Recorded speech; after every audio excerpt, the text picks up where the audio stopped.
And yeah, thanks to those of you joining me live, to those of you watching the recording, glad you could watch. Today I'm going to be speaking about dun dun dun dun, the elephant in the room. Yes, the wounded masculine.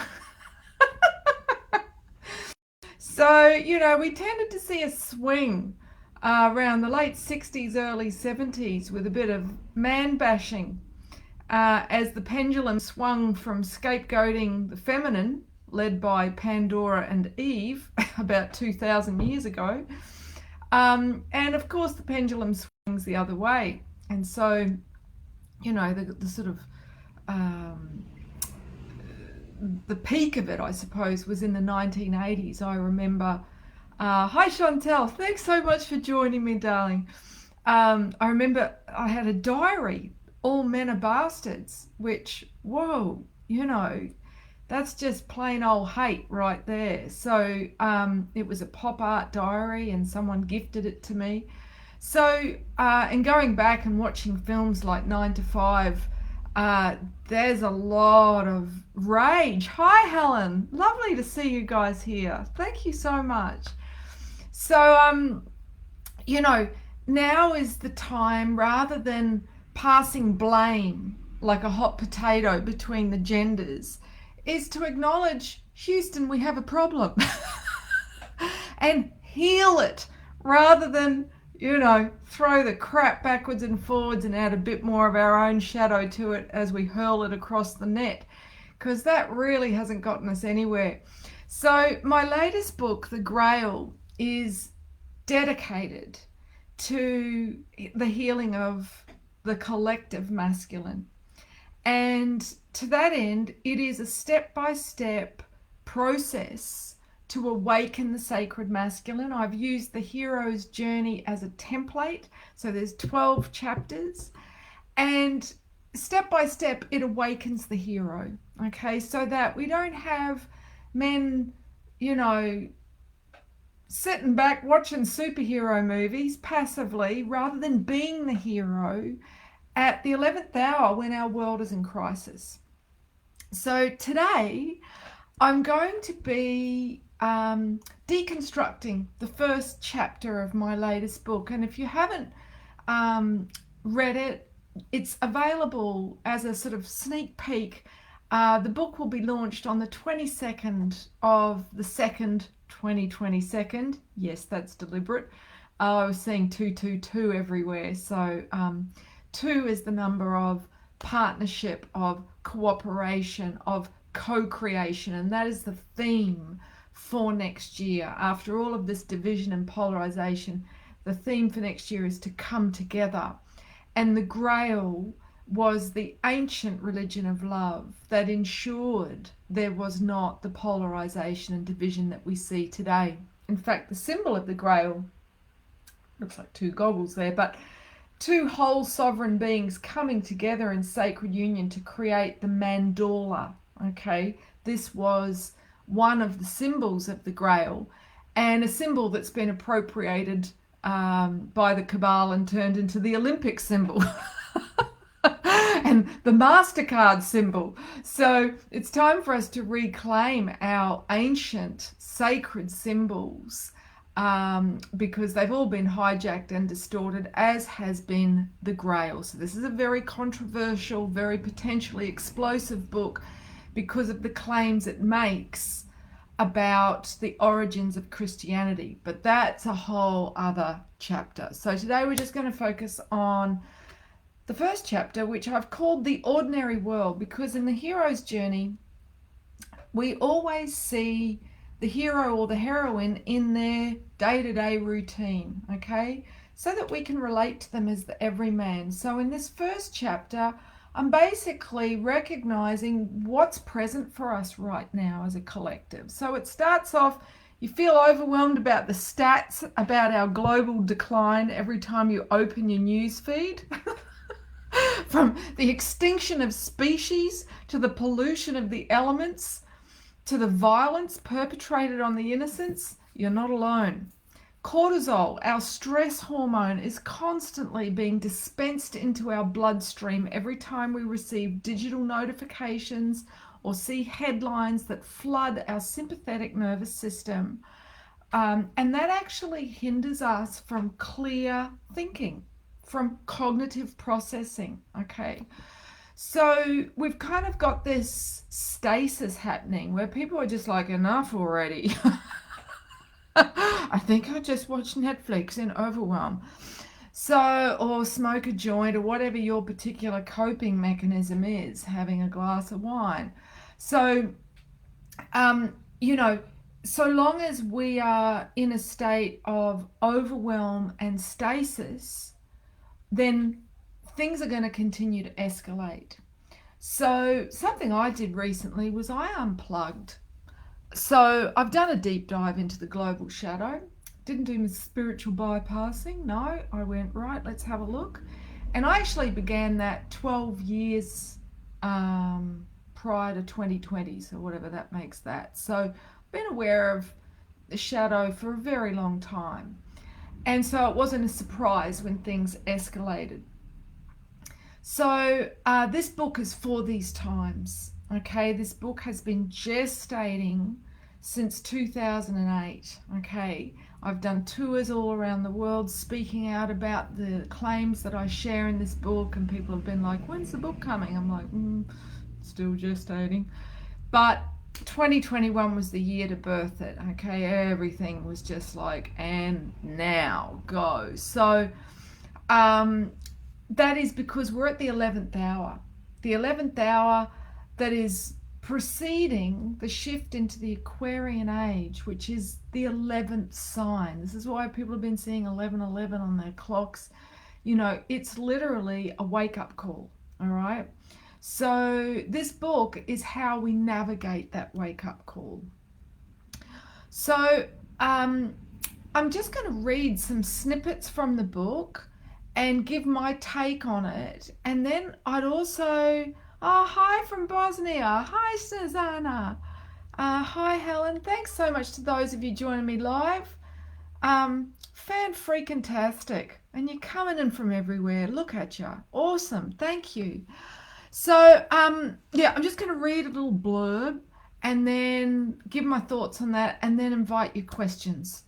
So, I've said the truth is nothing in our lives has prepared us for what we are now facing and on a grand scale. Chaos, destruction, and death. So this is unlike those in indigenous cultures. We haven't been initiated, those of us that are the product of colonization, we haven't been initiated when we came of age, when we hit puberty, to confront those fears of death, of destruction, of the unknown, of chaos. So most of us react to that like children or at best teenagers, okay? So we're ill-equipped to confront the darker side of life and therefore assume our adult responsibilities. And that's because we haven't had rites of passage initiations. And without those, we haven't sufficiently matured. So when we're faced with an epic challenge, it's understandable that some respond by cowering in fear, like children, and others respond by blaming, others respond by disassociating, it's not happening, rather than face it directly. So this is, if you will, the core of the problem.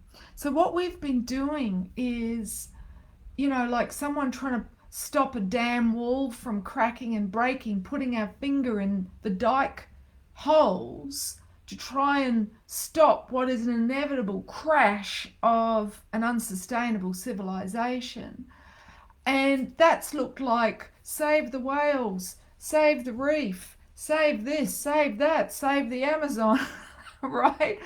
But if we don't look at the root cause of the problem, we are going to exhaust ourselves running around in circles trying to limit the symptoms, okay? We've got to deal with the cause, all right? And this is, I suppose, a feminine approach. Okay, if we look at medicine, natural medicine, okay, the feminine approach has a holistic look. It looks at the integration of all the systems of the body and all the bodies, not just the physical body. Whereas sort of the more masculine and scientific approach to medicine is allopathic. So it'll just look at the symptom and treat the symptom and not look at how it relates to the cause. So too with our global crisis, we haven't looked at the root cause. And that's where we need the voice of the feminine to be included in this global debate about what the fuck do we do? So the way I see it, the root cause is our lack of maturity. Okay, the fact that, in this time of crisis, most people or more people are watching films about superheroes than they are actually responding as heroes to the crisis. So we need to acknowledge our part in the dance, okay? If we don't acknowledge how we have each contributed to it, and this isn't about blame, okay? It's about acknowledging the issue so we can effectively respond. Response ability. The ability to respond is how we exercise responsibility. So, when we have our awareness and our maturity stunted, okay, at the level of children or at best teenagers, it makes us complicit in our own enslavement, okay, because we hand over our authority to somebody else, like a parent, okay? So we project parent onto the government, onto anybody other than ourselves because we feel overwhelmed. And when we hand all of our autonomy, all of our power to respond, our power to choose, over to something or somebody else, that power can be abused. So now I will just say that given the platform I'm doing this on, if I speak out overtly, my page will be taken down and I will lose my voice. So, Rod, well done. Broke free from misogyny today in the workplace. Rocking it. And I see you've just signed up for Rainbow Warrior, so I'm thrilled to journey that with you. I want to just throw it open to take any questions about that before I go deeper into this chapter. Has anyone that's joining me live got a question that they want to ask specifically about the lack of rites of passage and how that has resulted in us being A, immature, and B, unable to respond to the crisis that's happening? If not, I'll keep going, but if you've got a question, I'd love to hear from you. I'm just checking the comments, so if you've got a question, just type it in the comments. No? Alrighty, well, I'll keep on going. So that's basically calling out the elephant in the room. Now, the thing is, women are initiated by their bodies. So even women that don't get a rite of passage ceremony at puberty, I'll come back to you, Helen. At least women have to mature to some degree when they get their very first period and they are shocked into the gravitas of that, of the harsh reality that now they could actually have the responsibility of another life to care for. That is a huge loss of innocence, a huge shift in the psyche for a young girl to process. So that catapults her into the underworld, actually, deep within her psyche. And this is why we need moon lodges, we need red tents, we need initiation for girls to help them to cope with that shift. But nonetheless, they have a shift in their psyche. Now, if we don't give boys an equivalent rite of passage, okay, and something that is equally big, okay, they don't grow up. Their bodies may become bigger, okay, and grow into men, but emotionally and psychologically they remain prepubescent. So this is why all indigenous cultures ensured as an absolute priority that boys were initiated into manhood. And it didn't just stop there, okay? So, you know, we have this kind of idea that, okay, yes, you initiate them into adulthood and that's it, job's done. Let's all go home and have a cup of tea. No.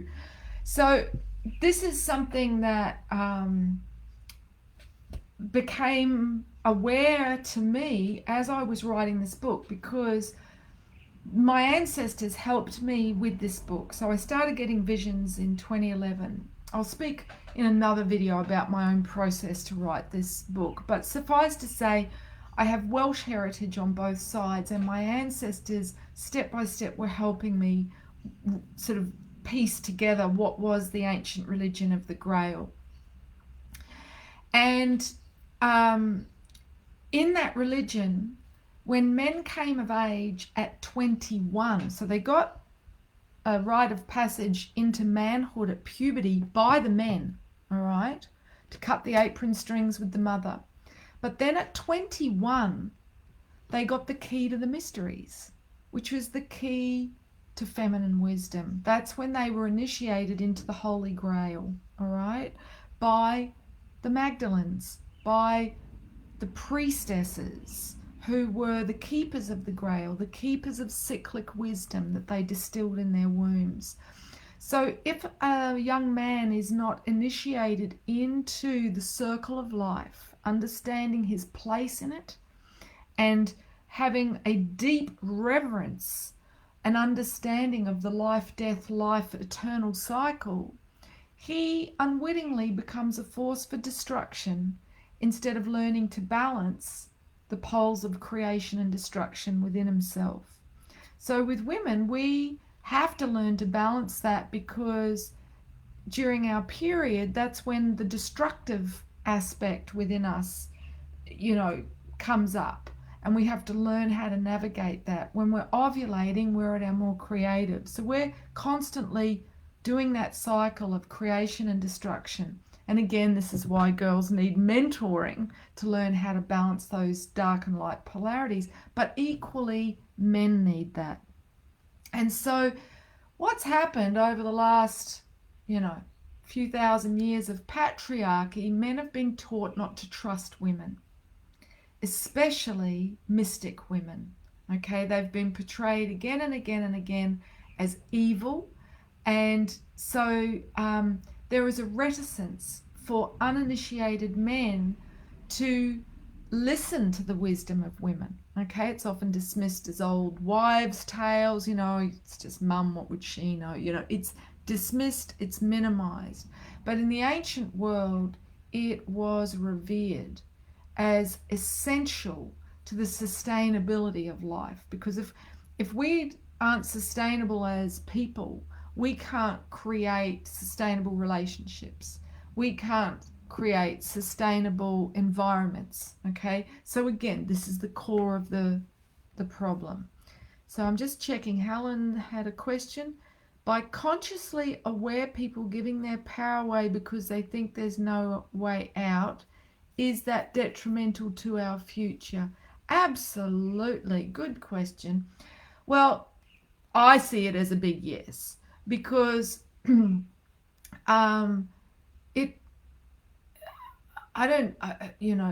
doesn't matter how aware you think you are, okay, because we all think we're aware and there's always more to know, okay.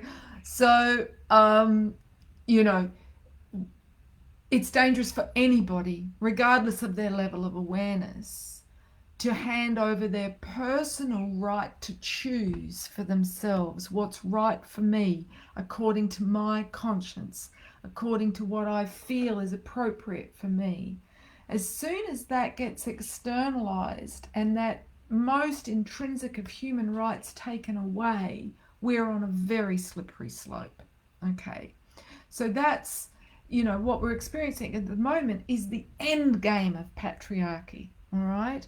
And don't worry, it's not all doom and gloom. I'm doing an event on the 11th of November at 11:11 called Shift into the Light. So if you're feeling like it's nail biting time here on earth, don't worry, things are going to get much better and sooner rather than later. But right now we are navigating the dark, and that's necessary. That is part of our maturation process. It's a necessary initiation, because we've been avoiding looking at the shadow, avoiding looking at the dark. Some are still trying to avoid looking at the shadow and the dark. But unless we look at the boogeyman and take our power back, we can't navigate the ship, okay? Because it's careening out of control. So, I'm going to just speak to that for a moment. I've got another snippet I want to read to you from the first chapter of my book, and it's titled, "So, will religion or the government save us? No. Let's face it, the whole system is corrupt to the core, like Wall Street in the Big Apple. So while the circus of debate continues like background music on the deck of the Titanic, it's inevitable our modern civilization must fall. Why? Our modern society is based on the values of ancient Rome. Just look at all the official state buildings. Even their architecture is inspired by Rome. All of those Dorian pillars. And just as the Roman Empire fell due to its arrogance, acted out as an insatiable, ego-driven appetite for status, glory, power, and wealth to prove its dominion, so too our modern world is destined to meet the same fate. It is crumbling, cracking at its corrupt foundations, and with it, it is destabilizing every aspect of our lives as we know it. And that's also why anyone who's trying to hold it together, okay, is cracking up under the strain, okay? The sooner you unplug from the system and stop relying on the system to save you, you're actually going to come up with more creative resources. You're going to see opportunities where you didn't see opportunities before. But so long as you're like holding on to mum's leg or dad's leg, look after me, save me, you're going to experience more and more turbulence to wake you up to standing on your own 2 feet, taking your sacred power back as a creative individual who has the power to choose. So, you're welcome, Helen. So, our talk about sustainability has focused on the environment, and we've bypassed ourselves in that. We are the ones that create a sustainable world. So if focusing on our maturity feels like a bit of a sideward step when things are, really intense, we need to remember that if we're not able to respond in age-appropriate ways, we are never going to be able to, save a planet, okay? So, right now, we are at the crossroads, and every single person on earth has a very deeply personal choice to make in terms of what you are aligning with. And I speak to this in my free Rainbow Warrior video series, which is available at the moment. So I can post the link into the description after if you haven't already had a look at that. But as you will have heard before, the word crisis means both danger and opportunity. But if our awareness is and our level of psycho-emotional maturity is at the level of a child, then we won't see crisis as an opportunity. We will only perceive it as danger. Okay. And that's why we're seeing a divide. All right. So I'm just going to read another section out of the first chapter. There is nothing like a crisis to reveal someone's maturity levels. When immature, we respond to crisis with fear, anticipating only danger. When mature, we see crisis as an opportunity for growth.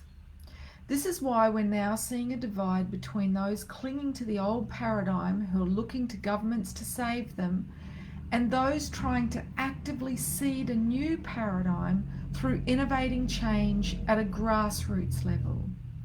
Those who feel internally like frightened children want to be taken care of by an external authority to feel safe, so they will comply without questioning authority. Whereas those who feel internally like teenagers will look to see what their friends are doing and follow suit to gain approval and social acceptance. While those internally who feel like adults will assert their personal internal authority by questioning and researching and seek to inform those who are unaware of what's really going on and what's at stake. So here's the thing, and I go on, this I feel is crucial because, a lot of people have, that have looked sort of behind the curtain, like the Wizard of Oz, behind the projection to see the truth of what's motivating the projection. And they've been desperately trying to disseminate that information to wake people up. And it is the time of the Great Awakening. So we can't stop that. It is inevitable, okay? But, and I speak to this, just as you wouldn't impose X-rated adult content onto a child because their psyche couldn't handle it, those who are essentially children in adult bodies feel traumatized when others try to wake them up by exposing them to the shadow, the global shadow, in the light of day. So they respond by shooting the messenger, okay, dismissing them as mad conspiracy theorists, rather than actually entertain and investigate the message and explore its repercussions. And this is a response that they have been entrained to do with the daily dose of mind programming by corporate-owned media. Similarly, this is why those that are operating at the level of teenagers are more likely to join with their oppressors, like victims of Stockholm Syndrome. They'll criticize, judge, and bully those who aren't conforming. So they may even rebel against those who are asking them to grow up, like teenagers do with their parents. So this leaves those that are investigating the extent of the global shadow trying to discern who has eyes to see and ears to hear. Oh, glad you dug that, Helen. Cool. So, what we're seeing now is we're being entrained to think that artificial intelligence can save the world. If you look at the superheroes, they've become more like machines than men. And we're being told the way forward is more digital solutions, okay, which centralize power rather than putting the power back into the hands of the people, which is the ethos of the Aquarian age, people power. So this is, if you will, the last gasp of the alpha male, like King Kong, the alpha gorilla at the end of the Piscean age, like, I will be in control, Fortunately, Jupiter and Saturn both moved out of Capricorn, the sign of control, last year. We still have Pluto in Capricorn, so hence we're seeing the old power structures trying to assert lots of their top-down power still, but it will shift February 2023 into Aquarius. So, everything is moving into Aquarius. It's just, the dark before the dawn. So, the Grail, the mystic tradition of the Grail, awakens the archetypes, the psychological aspects of the hero and the mystic. So, I'm going to speak to that again with an excerpt from the chapter. Without rites of passage, most men today haven't directly faced their fear of failure. As a result, they struggle to awaken the hero within. Equally, most women haven't faced their fear of persecution and madness, and as a result, struggle to awaken the inner mystic. So, these are just two of the archetypes that inhabit the psyche of all of us, because the soul is comprised of both, feminine and masculine energies. But these two archetypes are now needed more than ever before. We need the mystic's wisdom, like a miner's light, to show a clear path ahead, for right action. And we need the hero to stop being passive and to actually try. Because what happens when the hero is disempowered? He doesn't even try, because he's so lacking in self-belief that he thinks whatever he does is going to result in failure. So if he doesn't try, he can't fail. But here's the thing. The only failure is not trying or giving up. Okay? That's why, when we watch films that use the hero's journey as a template, we see the hero, even though he's tested again and again and again, or the heroine, he never gives up. And that's what is heroic.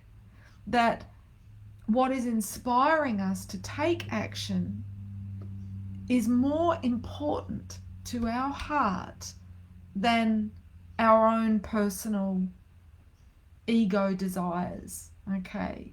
So, yeah, Jimmy, you've got it. Totally. Thank you for hearing that.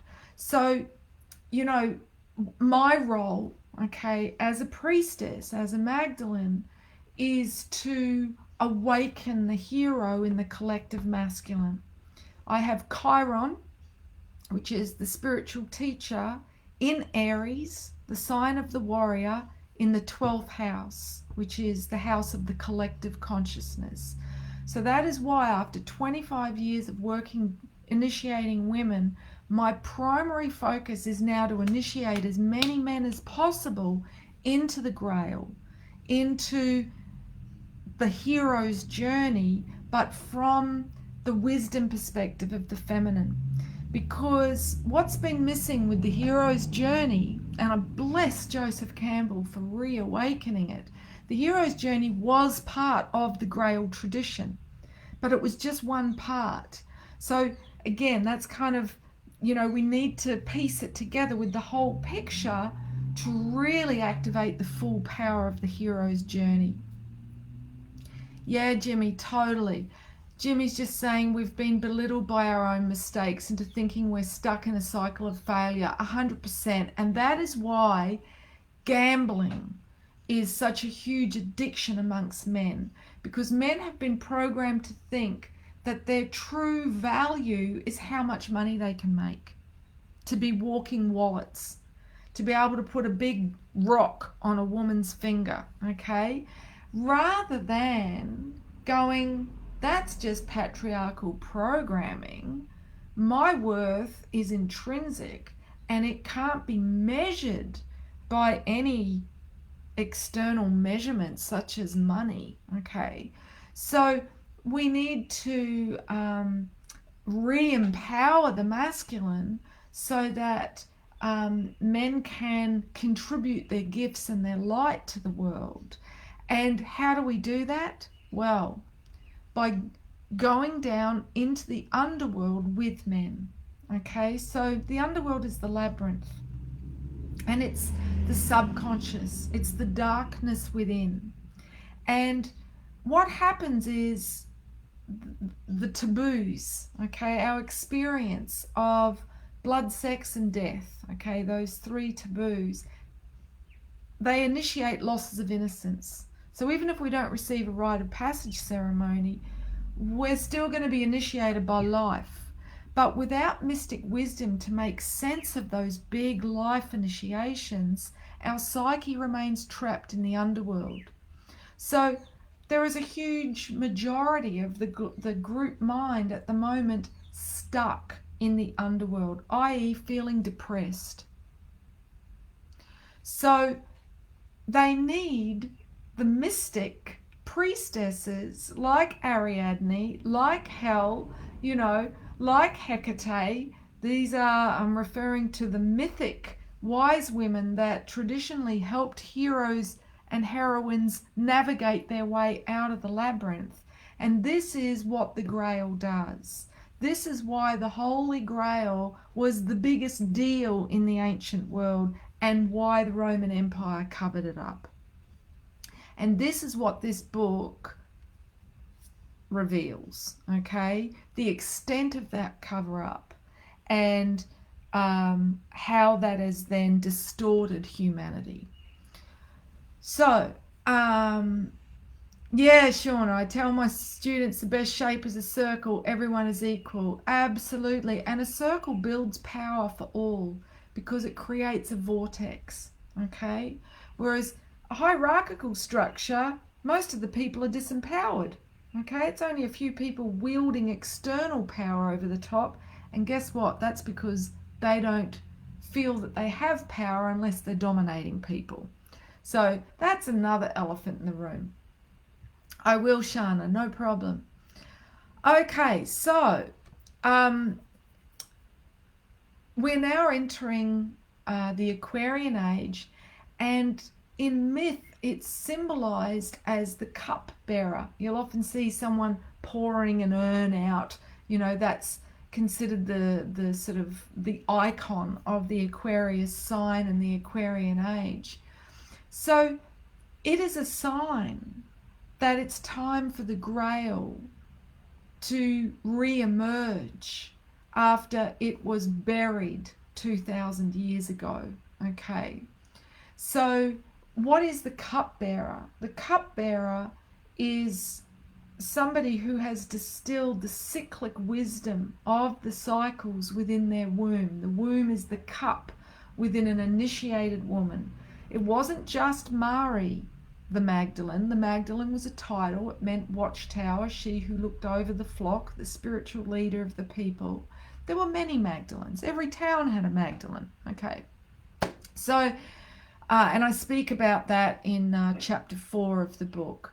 So this is why this book is wanting to be birthed at this time, because it's time for the Grail to re-emerge. And those who seek the Grail are those who seek the truth, knowing that it is the truth that will set us free from enslavement by freeing our minds and our hearts. Then our bodies follow. Then the physical world follows. Okay, but all change starts with a single thought. We have to shift our perspective. Right now, the group mind is enslaved by the programming of those at the top of the pyramid. So the biggest challenge is to unveil the truth for the group mind. And there's a lot of talk about disclosure in terms of, the amount of galactic beings that are here and midwifing this shift of the ages, and about the revealing of the corruption that's been going on for a very long time. But people are not speaking about the reclamation of our original human rights, which were our sacred rights, the rights that helped us to mature emotionally and psychologically, which are the foundation, okay, and the social structures, the scaffolding for us to grow well and thrive. Just like, you wouldn't try and grow tomatoes without giving it something to guide its growth, okay? we need the guidance of the mystic feminine of the Grail in order to, thrive as a species. And while it just occurred to me to say, to help get the word out, if any of you know anyone that has a regular podcast, that is sharing truth, I'm very grateful to be suggested as a guest to be interviewed, because I really want to get this word out, and I have been shadow banned since 2011. So even though it looks like I have a big following, I'm being limited in terms of, so I'm grateful for any assistance in getting the word out. So where are we? I'm going to speak now about the Fisher King. This is a very ancient Grail parable. It is a parable for these times that we're living in, and it is a parable that addresses the elephant in the room, which is the masculine is wounded. Okay. Yeah, please suggest it. It's better if people suggest me rather than I knock on the door and say, hey, would you talk to me? Thank you. All right, so I'm going to just read again from chapter 1, the parable of the Fisher King. There was once a land that was sick. The cattle did not reproduce. The crops wouldn't grow. Men were dying. Children were orphaned. And women wept. All because the king was wounded. The prophecy said when the king was healed, the land would be healed. This is the ominous opening to the Fisher King, the story of an old man who is materially rich but spiritually poor, unable to find pleasure in his privilege. He has a physical wound in his groin, preventing him from participating in the nightly festivities of the court. He can't even stand. A sad figure, he is unable to drink from the chalice when it is offered to him. He is perpetually restless, distracted by his pain. His only focus is on how to relieve his discomfort. One day, he consults the guidance of an oracle who decrees only a young fool has the power to heal him, one who is pure of heart and asks the right question. Annoyed by this cryptic riddle, he resigns himself to fishing by day and social distractions by night.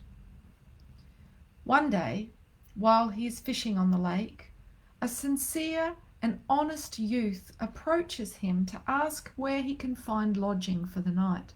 This is in the days before Airbnb. The Fisher King secretly hopes this is the young man who will fulfill the prophecy and heal him by asking the right question. Yes, his name is Percival. Thank you, Jimmy. He welcomes the young man to stay at his home, and after dinner the youth is shown to his room. Then, in the middle of the night, the youth is awoken by a strange procession passing by his door. First, he sees a maiden carrying a lance with a single drop of blood. This is followed by another maiden carrying a golden platter, and a third maiden bearing a golden chalice. Though intensely curious, he doesn't dare ask what's going on, for he recalls his mother's parting words, "Don't ask too many questions lest people think you're rude." In the morning, when he awakens, the castle has disappeared. He realizes what he glimpsed was in fact the Holy Grail, the very thing he had dedicated his life to find. Then it dawns on him. He missed the opportunity to discover the mystery of the Grail because he didn't ask the question. He didn't ask what they were doing. When he realizes the cost of his choice, he is haunted by the enormity of his failure. Having found the Grail, he didn't seek the opportunity when it was before him. So, that's a sort of distilled version of the parable. But it's a story about how the masculine is wounded. And we look at the end game of that. We see a man whose choices have focused on the material world. He's got a castle. He's spent most of his focus on how to make money. Yeah. Thinking this will make him a self-made man. This will prove his manhood. This will attract a woman. This will make him happy. This will give him freedom. So this is what he's been sold. A distorted teaching by the empire, okay? That a man's first priority is to seek and build his own empire, his own wealth, so that he too can sit atop, you know, like the children's rhyme, I'm the king of the castle and you're the dirty rascal. So he can lord it over others. As a landlord, how many people are, you know, living lives of great hardship just so they can be a landlord and have, you know, passive income by charging rent to other people. So we see people climbing this ladder, whether it's the corporate ladder, the property ladder. It's like, if I can just have more, own more, I will have made it. Okay, and this is a distortion, it's an illusion. And if you follow life on that trajectory with that belief, you will end up like the Fisher King, disempowered, unhealthy, because of your toxic belief system, okay, unable to fully participate in life, feeling like life's kind of passing you by. You know, he's a guy that sits and watches the festivities of his court, but he's not able to participate. He's not up dancing, okay, he's not up chatting to people, okay, he's just kind of there as a voyeur. And a lot of people today, you know, they're voyeurs of life. They're flicking on the tube, or they're watching other people live through their screens or virtual reality, okay? So the Fisher King, the archetype of the wounded king, the wounded masculine, is so prevalent right now in men and women, okay? Because again, we've all got feminine, masculine archetypes and expression. So we need to awaken the hero and the heroine, which is the active, empowered masculine in all of us, which is what the empire disempowered so that they wouldn't be challenged by the hero and the heroine. Okay, and this is what this book speaks to. It's a step-by-step how to awaken the hero and the heroine. So this parable is a warning of the fate that befalls a man who doesn't seek the Grail, the mysteries of sacred feminine initiation, wisdom and guidance. So it highlights the power of our choices.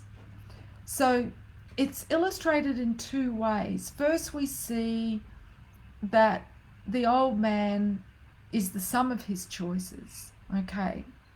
But we also see the young man, the youth, Percival, Parsival, whichever, who fails because he doesn't ask the women, what are you doing? Teach me, I want to know. His male ego gets in the way, okay? And for some men, that's like, oh, you know, if I want to be a man, I'm going to listen to men. I'm not going to listen to a woman, you know, because we've got this devaluing of the voice and the knowledge of the feminine. But for others, it's, oh, I don't want to be rude, okay? For the men who had a very dominant mother growing up, they're often snags, sensitive new age men, or what I term second stage manhood. And if you want to know more about that, I go into that in detail in my online course, Conscious Relating, which is on my website, themoonwoman.com, where I map the 3 stages of conscious and unconscious and semi-conscious manhood and womanhood. So when a man is semi-conscious, the feminine is dominant in him, and he doesn't dare rock the boat. He appeases, he pleases. So he's very disempowered in his relationships. So that's what we see here in Parsifal. We see a nice young man, okay, who's trying to do the right thing, trying not to upset anyone, but that costs him because he doesn't have the confidence to go, what's going on? Tell me, I want to learn, I want to know, okay? And that's because that's been knocked out of him, okay? Because as little kids, we ask why, you know, when we're soul dominant up until the age of 7, we're like, why does that happen? Why does this happen? But from 7 onwards, when the ego starts to develop and we're more aware of what's happening out in the external world, we get the message, don't be rude, what will people think? And we second guess what it is our soul would do, okay, instinctually. So the core teaching, I'm just going to have a slug of my hibiscus tea. I need to wet my whistle, hang on. Thank you so much, Helen. I love reading your words. Bless you. The core teaching of the Grail parable is that man and the land are one.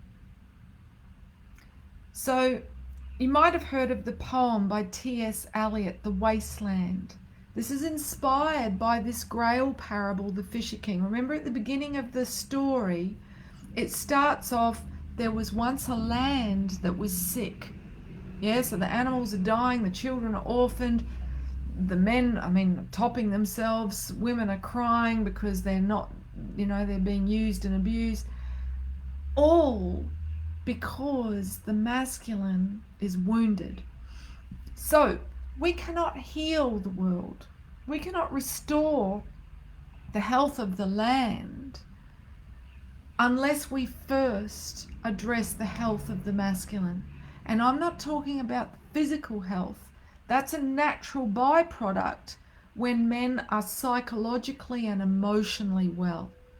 So a lot of men are focusing on, yeah, I'm going to do this cleanse and drink that juice and get all buff. But they're focusing on their physical health. Again, it's still the material world trajectory. They're not necessarily investing in their emotional and their psychological wealth and well-being. Okay? The well-being of their soul, who they really are, their inner world, their inner self. So I'm just going to scroll down to that. So the wasteland represents the wasted potential of a man who thinks he's separate from the earth, separate from other people, and who thinks of himself. It's like, oh, I've got to get ahead. Sees life as a competition. Dog eat dog, Darwin's theory, which again was distorted. And he is not using his hands, his words, his energy, his focus, his mind to be of service to the land and her people. So ultimately, what he does to the land, he is doing to himself, because the truth is it is all interconnected. Okay, quantum physics tells us that. We are the land. In fact, and I speak about this in a later chapter, in the Polynesian tradition, which heralds back to ancient Lemuria, which was a very advanced civilization that lived in harmonic oneness with Gaia, with the Earth Mother. We have the tradition of the haka, where men awaken the warrior through their dedication to serve the Earth Mother. Okay, and I share a haka in the Grail book, you know, that says, I am the land. Okay, so this is the shift that happens when a man is initiated into the Holy Grail at age 21. he finds his purpose. He finds his meaning in life because he is wedded to the land. He undertakes the ancient rite of passage known as matrimony, which is to be wedded to the Earth Mother. If a man doesn't do that, he's lost. He's like, what's my purpose? Yeah. So this is what's been lacking. This is why men have been cut off at the knees and therefore live life on their knees, rather than standing in their own sacred sovereign power. So I think that'll do. It's given you a bit of a taste. I'll just throw it open if there's any questions about anything that I've shared today. I'm just looking now at the live chat. Has anyone got a question they want to ask about any of that? And I invite you to share this video if you think that it's, something that is an important message for others to hear. No questions? Don't be shy. There is no silly question, okay? Any question is a good question and it's brave to ask. No questions? Okay, well, it's now 5555, so it's probably a good time to call it a day. Thank you so much to those of you that were here live and to those of you who've taken the time to watch the whole thing on the recording. And grateful if you can share it. Oh, we've got a question. We've got some questions. Excellent. The book will be released on the 22nd of February next year, but pre-orders are available on Kindle.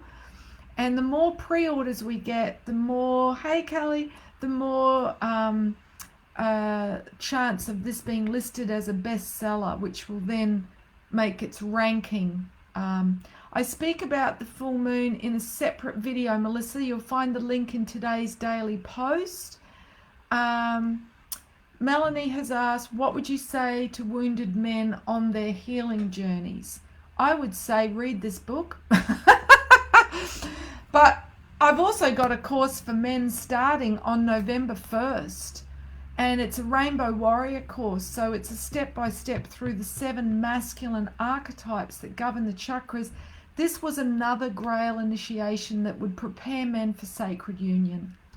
So, and that is because it pieces together the male psyche and empowers all facets of the masculine expression. So men come to a union knowing who they are, so they're less likely to please and appease and be authentic, to stand in their own personal power.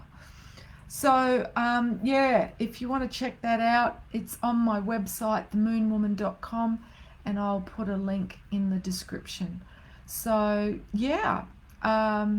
basically in a nutshell, men need to do the inner journey, okay, to discover their soul, the truth of who they are, because when we know who we are centered to be able to then, like the archer, make sure our arrows fly straight and true. If we don't know who we are, if we're uncentered, we're like, oh, should I do this project? Or maybe I should do that. We doubt ourselves, we second guess, we overanalyze. We don't know who we are. Okay, so we have a fear of committing to something, a fear of making the wrong choice. So we have to do the inner journey to really know who we are, to get that strong foundation. And that's what initiation into the feminine mysteries offers men. And this was done throughout the ancient world in all indigenous practices, and it's time to do it again. So the men need to come to the temple of Venus and be initiated into the wisdom of the soul. So thanks for listening. Thanks for asking questions, and blessings on your full moon. However you spend it, it's a very auspicious day to awaken the warrior. So thanks everybody, and thanks to those of you who share this. Appreciated. Ciao for now.